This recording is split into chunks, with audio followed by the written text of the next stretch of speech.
Au-delà d'une apparente uniformité, le pneu est un assemblage complexe de nombreux éléments. Plus de 200 matières premières entrent dans sa composition. Tout commence par la préparation des composants de base. Les gommes sont constituées de 4 types de matériaux. Les caoutchoucs ou élastomères, les charges renforçantes, les plastifiants et les adjuvants chimiques. Les caoutchoucs sont soit naturels, issus des cultures d'EVA, soit synthétiques. Ces matières premières, conditionnées en balles, sont déchiquetées afin de permettre la formulation.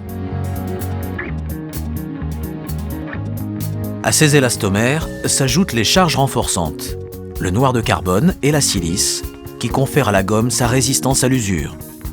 Divers plastifiants, comme des huiles ou des résines, aident à l'homogénéisation des mélanges et facilitent leur extrusion.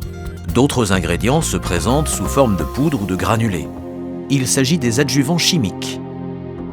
Leur dosage est une opération extrêmement complexe à l'échelle industrielle. La formulation doit être précise et régulière dans le temps. Parmi ces adjuvants, on trouve le soufre.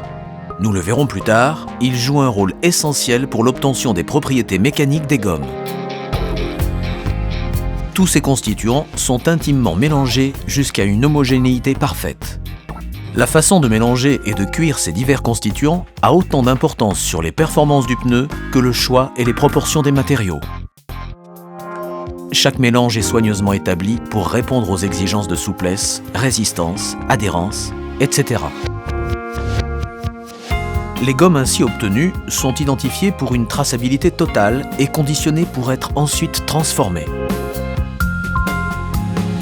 Le pneu intègre également d'importantes longueurs de renfort textile, aramide, polyester, nylon, etc., de manière à résister aux fortes contraintes auxquelles il est soumis. La première de celles-ci étant le gonflage.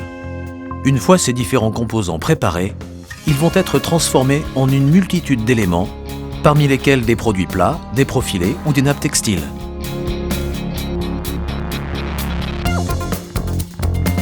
La fabrication commence sur le tambour. Un cylindre rotatif dont les extrémités peuvent être rapprochées et la partie centrale gonflée. Nous verrons pourquoi. Le premier élément mis en place est une feuille de caoutchouc synthétique étanche à l'air. Cette couche fait office de chambre à air.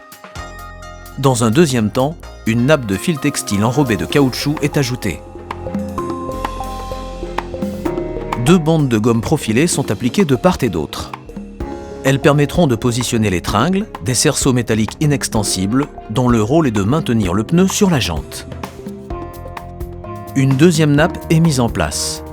Avec la nappe précédente, elle constitue la carcasse radiale du pneu. La première nappe est rabattue sur les tringles pour assurer son ancrage. 2 profilés de gomme souple et résistante sont ajoutés. Ils formeront les flancs, dont le rôle est de protéger la carcasse des agressions latérales. On donne alors forme au pneu en rapprochant les bords du tambour tandis que la partie centrale est gonflée. Une nappe textile de ceinture, ou frette, orientée dans la direction du roulage, vient ensuite entourer le pneu.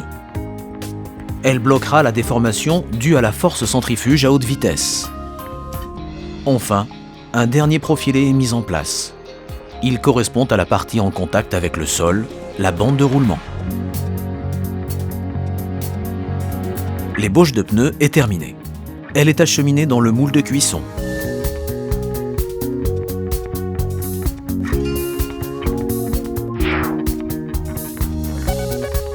Au centre du moule, une membrane remplie d'un fluide chaud sous pression repousse la matière encore malléable au fond des empreintes gravées dans le moule. Grâce à la chaleur qui entoure le moule, la cuisson commence. Sous l'effet de l'élévation de température, le soufre incorporé au mélange de gomme forme des liaisons entre les molécules de caoutchouc. C'est la vulcanisation. Dès lors, le caoutchouc passe de l'état plastique à l'état élastique. Après refroidissement en sortie de moule, le pneu a acquis sa forme et ses propriétés définitives.